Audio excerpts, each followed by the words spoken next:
This nation has placed its destiny in the hands and heads and hearts of its millions of free men and women, and its faith in freedom under the guidance of God. Freedom means the supremacy of human rights everywhere. Our support goes to those who struggle to gain those rights and keep them. Our strength is our unity of purpose. December 7th, 1941, a date that would live in infamy. On this day, approximately 300 Japanese Imperial Naval and Air Force planes attacked the United States Naval Base at Pearl Harbor. This attack took the nation by surprise and was the moment America would enter World War II. One Walnut Ridge, Arkansas woman was there to see it firsthand. Catherine Ponder, wife of the late Willis Miles Ponder Jr., a naval aviator during World War II. Her experience sheds light on the hardships Americans didn't just face abroad, but at home as well. Ms. Ponder's unique experience that Sunday will instill a sense of understanding as to why we could not give in.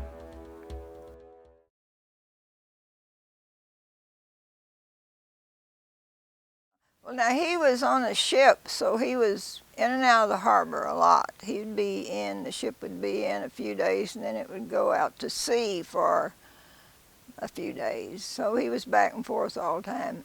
Miles was a flyer. He finished his flight training and got his commission in Pensacola, Florida. And that was in 1940. And we got married down there, I guess right after he got his, and he was flyer, so he got his wings, and then his commission was to go to the fleet, and he was stationed on the Pensacola, a heavy cruiser. And they had 3 planes, 2 or 3 planes, and they didn't fly off of the ship's deck. They were catapulted off. And it was quite an experience when he told me what was going to happen, and we were writing letters back and forth, you know, before we got married. Oh my gosh, he's getting in a plane and they're really going to shoot him off of the ship, and he's got to get the plane going and start flying or he'd crash into the water. But he never did have such an accident. But that was his whole experience was with the Pensacola, and the Pensacola was torpedoed at some point in time, but he wasn't on the ship at the time. He was in all, you can't name an engagement in World War II of the Pacific side of the war with Japan that he wasn't in. He was stayed on duty there from the time the war started until 2 years before it ended. He was sent back to teach flying as squadron commander, you know, and he was sent to Pensacola, Florida for that duty. And they didn't stop at the Philippines. Now, all this time after the war started, I thought, he told me, of course, they always told their wives, I think, where they were going, and it was certainly top secret. He told me he was going in a convoy, and their first stop was the Philippines. Well, if that had been true, for some reason or other, they were rerouted, and he did not go to the Philippines.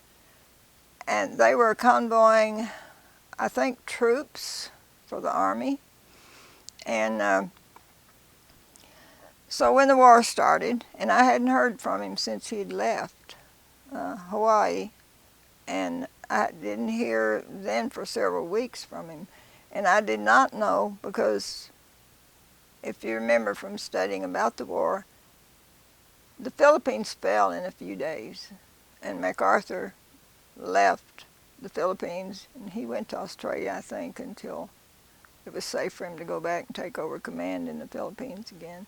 But I just knew, well, they were going to the Philippines, and they would have been there when the war started, and they would have been there when the Japanese invaded it and just took over everything. And that's all I knew for about a month, until I heard from him again, you know, that he was okay, they had avoided, bypassed the Philippines, and he was in Australia. So that was certainly good news to me.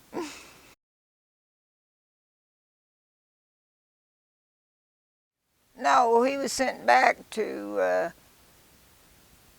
be an instructor on a training, and he was sent back to Pensacola, Florida, because that was the main Navy flyer training place in the U.S. They started some new ones during the war. But at that time, I mean, probably then, that was about the only, one of the only places where they trained the pilots, and he was an instructor with a squadron. We'd been there about 2 years when the war was over then. So he served all the time except those 2 years on very active duty. We were there a year, I guess, before the first atomic bomb was dropped.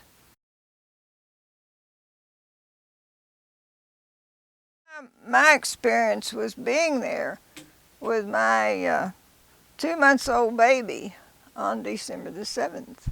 And I've told a lot of people about things that happened to me that day, which was not, at the time, it was just another day to me. I didn't think that the Japanese were going to take over, and I guess they didn't either, because they didn't try. But they sure did put most of our fleet to the bottom. And his ship was out, so he was probably between the Philippines and Australia. Well, it was early in the morning on a Sunday morning, and we, over several months, we had heard a lot of anti-aircraft practice. We heard guns a lot, and we would always be notified by the radio. Remember then, we didn't have TV so the radio gave us all the news, and we were told at what time we would hear the guns, that it was our boys, you know, practicing. But we hadn't heard anything about this practice at 7:30 or 8 in the morning.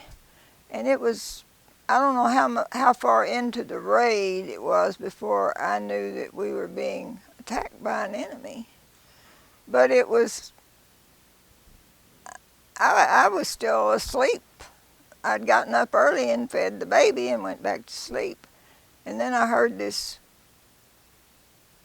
running of footprints in the streets. And I heard every siren on the island going off. All the taxicabs, they had a lot of taxicabs that carried servicemen from the island, Hawaii, Pearl Harbor, and all those places back to Pearl Harbor.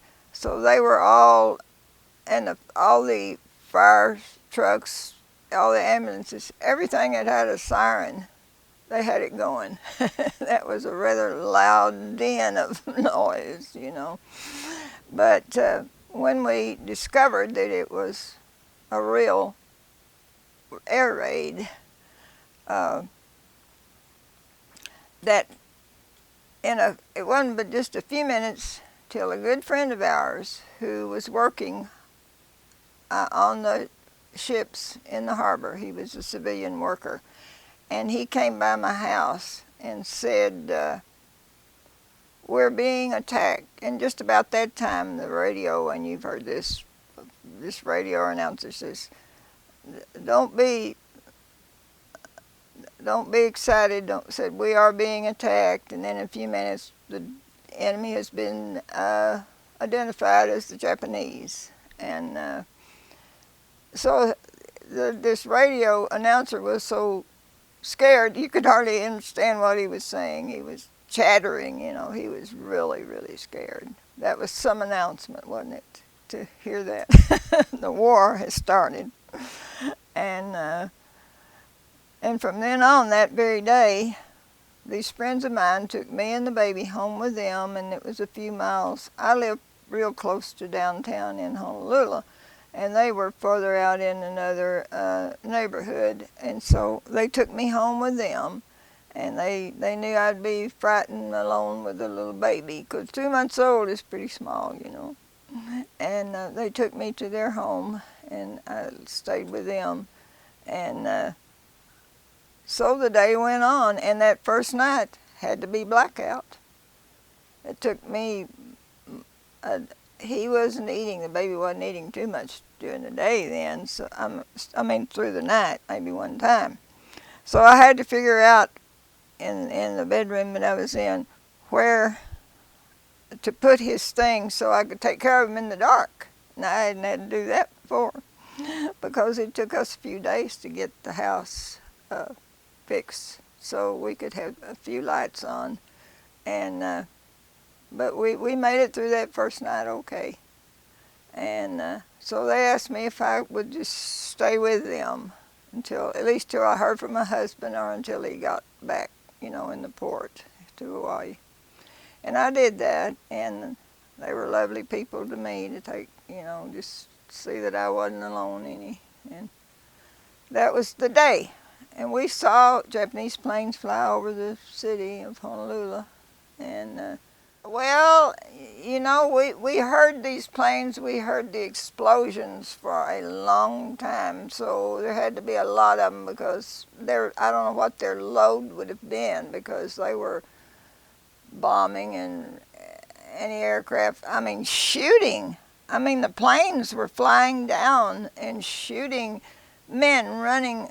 I remember Hickam Field, some boys that we knew that were working out there as civilians, said the men were running out of the barracks to their plane, you know, the Army, and they were just shot down. The planes were just strafing, flying down low on probably every place on Hawaii and on the island, you know.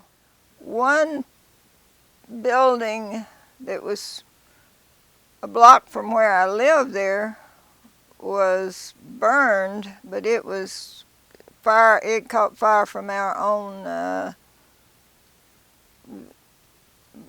men, you know. It was shelled. Somewhere or the shell. It was our own men that, you know, started this fire, so it wasn't the enemy, but a drugstore that I used just a block from where I lived, and that drugstore burned down. And when I saw it burning, I thought, oh, I hope the couple that owned that weren't in there. I actually think they lived upstairs over that, and I heard later that they did perish in this fire. But anyway, that's just the way things go, you know.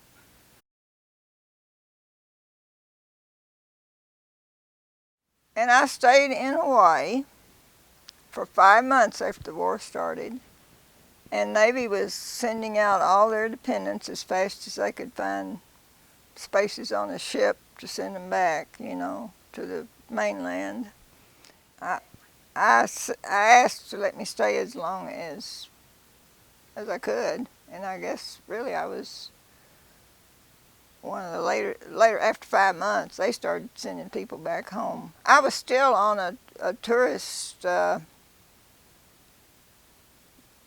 agenda, so to speak, and they were the very first people to send home, you know, if you were there on vacation. And if you had been there in less than a year, you were considered a tourist. Because it wasn't a state at this time. That's right, it wasn't a state. And that's something else. We knew immediately that we would be under martial law, and that was something else to get used to, because we had probably a general or somebody in the Army that was in charge, and they took over everything. They immediately stopped selling gasoline. They had to actually make an inventory just about everything that was on the island, and anything that the services could use was just immediately stopped from civilians. You know, it was just a ban on it. They couldn't sell to civilians, and it took some getting used to. But boy, when you're as young as I was, you didn't think too much about that. We made it just fine. And some of the food, well, the meat was probably one thing that was a little bit scarce, you know. But when you start taking an inventory of everything, there's a lot of work going on, and so they'd have everything. If they knew they wanted something, they could just go get it. Of course, they could anywhere, I guess, even though martial law or not martial law in the U.S. But anyway, I stayed there then, and then they immediately started revaccinating everybody for smallpox. I think I had typhoid shots. I was fingerprinted. They fingerprinted everybody on the. They, of course, some people I'm sure didn't show up to be fingerprinted, but it seemed that way because you'd see lines everywhere of people, you know. But people were really. They had a different attitude, seemed like then, about the war than they do now. The war now, you know, doesn't affect us that much in our daily lives. But it affects the cost of everything for sure, as much as it costs, you know, daily the U.S. to be in a war. But anyway, people were very, very cooperative with all the things. I got back to the States then. I came back from Hawaii on an Army transport, and it was 9 days crossing. I got on the ship to come back to the mainland. The ship went to San Diego, California, and it was 9 days before we got off that ship, and then it took, at the best, 4 or 5 days to cross, you know, from California to Hawaii. But it was that slow. It was in a convoy, and it zigzagged every so many miles. And then it took me another several days to get a reservation on a train, you know, to come back here to Walnut Ridge. So it was quite a journey for someone that had never well, I was real young. I was 20 years old. Hadn't been away from home before, but everything was easy enough. Everybody helped and made it easy for me to get my reservations and whatever I needed, you know, to transportation. Then after in San Diego,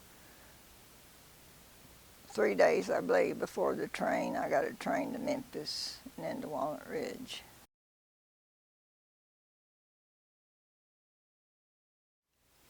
I think most of the people that were out of work at this time immediately got a job in a factory somewhere manufacturing or working on a base like Walnut Ridge here, you know.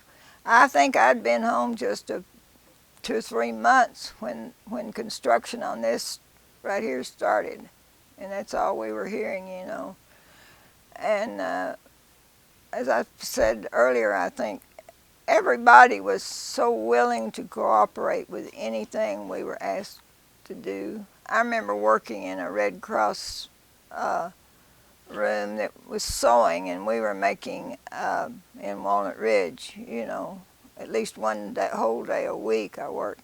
Everybody volunteered for things, and the attitude was good with everybody that I was ever around, you know, about the war, because they know we didn't start it. Someone else just came in and started bombing us. So That was the way, you know, everybody knew it wasn't we weren't the cause of the war anyway. But during the war, people complained some about shortages. Of course, there were no more household appliances available, like washers and anything that you would, you know, a household needs. And if one of them broke and you couldn't get it fixed, you just had to wait. And then, even after the war was over, it took quite a while for them to get back into the production of the necessary things. But because I was in at the beginning, and people in town were very good and wanted you to have whatever you needed, you know, I got at the top of all the lists when they started manufacturing the washers and dryers. And I remember our first home here after the war, we used a little 2-burner oil, kerosene burning. We lived in the country, didn't have natural gas, you know. And I used that little 2-burner oil stove for all my food preparation for several months. But when the production of the larger things came out then, I was one of the first ones to get an electric range, you know. And then they just had lists, people would sign up, you know, but I know that the service families were the first to get these new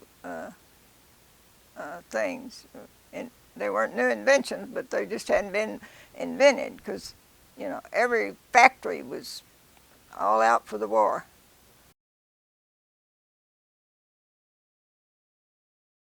It was kind of a long journey at home all those months when we didn't get much mail from, you know, and didn't hear from my husband very often.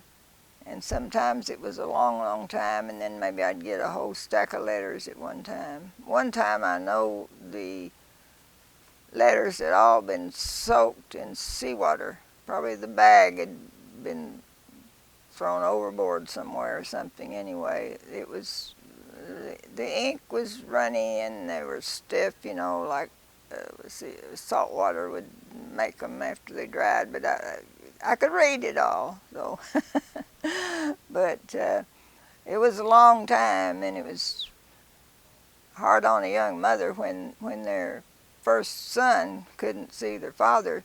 So he was almost 2 years old before he got back to the U.S.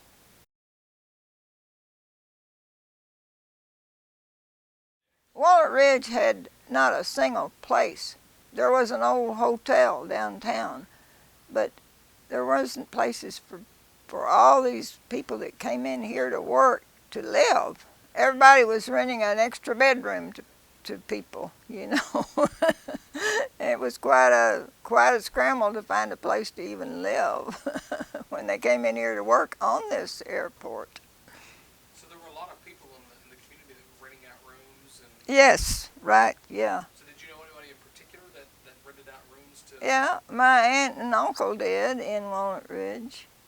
And you know who that person was? Well, his name was Cox, because that was my maiden name. And he was from maybe Mississippi, yeah.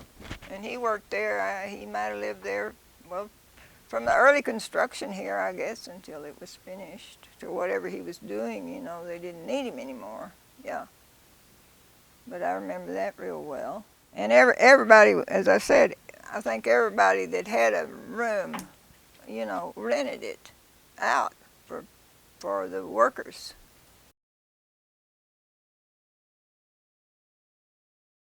Without having the media like we have it now to know about people and all we had again was the radio and then movies. When you went to a movie, they always had a lot of short subjects, they call them, about things that were going on, you know, in the government and in the war. They'd show scenes, you know, I remember scenes from nearly all the battles actually real scenes in the movies, you know. Yeah. It's hard to believe, isn't it, that back then we didn't have the communication that we have now, because it just wasn't there. Hadn't been invented yet.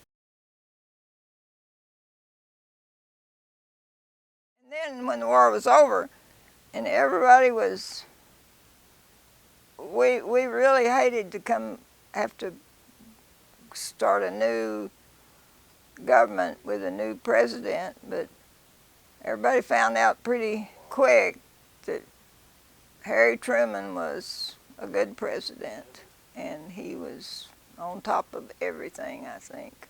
We didn't make any plans for after the war until after it was over, and that was kind of late. We didn't even think about it, you know, where we'd live, what we would do. Be Japanese or German, you know. There was a lot to think about, but it was a happy time for people. Nearly everybody had someone very close to them that was in the war, and they were still alive, and they could come home now. And you know, the whole United States was just rejoicing, I guess you'd say. A lot more than they would now if we'd say, well, the war is all over. I don't think people would pay much attention now. But most everybody, you know, right after the war, the boys got back home, and everybody picked up life kind of where they'd left off. And a lot of them left this part of the country and went up north to work. A lot of families, you know, when they started manufacturing all the cars they wanted to. And it was, as I said, it was a joyful occasion, and people had a very bright attitude, you know, for everything.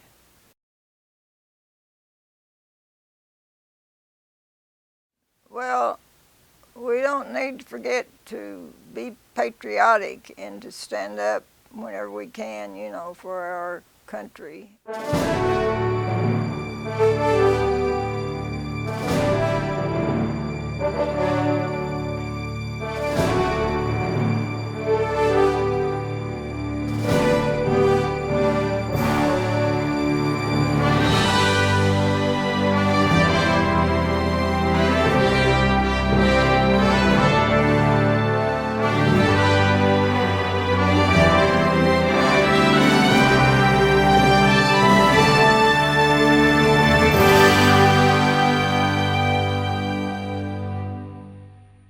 Hello and thank you for watching Arkansas Valor presented by T-Word Media. If you or someone you know is the relative of a veteran or a veteran themselves that would like to speak to us about their service to our nation or their service abroad, we would like for you to contact us at the information below.